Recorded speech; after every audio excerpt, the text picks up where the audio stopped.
ఈ దేశాన్ని ప్రేమించకపోతే పో, ఈ దేశ భక్తులని సమర్థించకపోతే సమర్థించకపో, నీ పని నువ్వు చేసుకో. దేశానికి ద్రోహం చేయకు.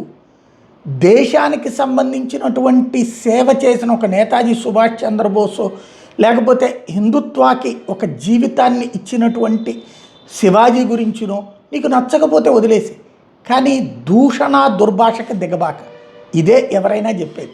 కానీ ఓ మహిళామణి రెచ్చిపోయి విగ్రహానికి, ఏది శివాజీ విగ్రహం మీదన దాడి చేసింది, చెప్పులు ఇసిరింది. మరి అదేం పెచ్చో అర్థం కాలేదు. ఈ పెచ్చకి సమాధానం ప్రజలు చూడండి ఎట్ట చెప్పారు. ఇదిగో ఈ బుద్ధి చూడండి, దీని బుద్ధి ఎలాంటి నీచురాలు. జనం రోడ్డెక్కారు, పట్టుకున్నారు, పట్టుకుని ఎలా కొట్టారో చూడండి.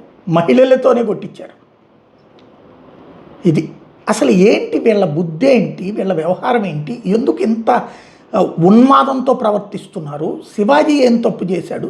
శివాజీని కూడా ద్వేషించేటటువంటి ఈ దౌర్భాగ్యమైనటువంటి పరిస్థితిని ఎలా చూడాలనేది అర్థం కాదు.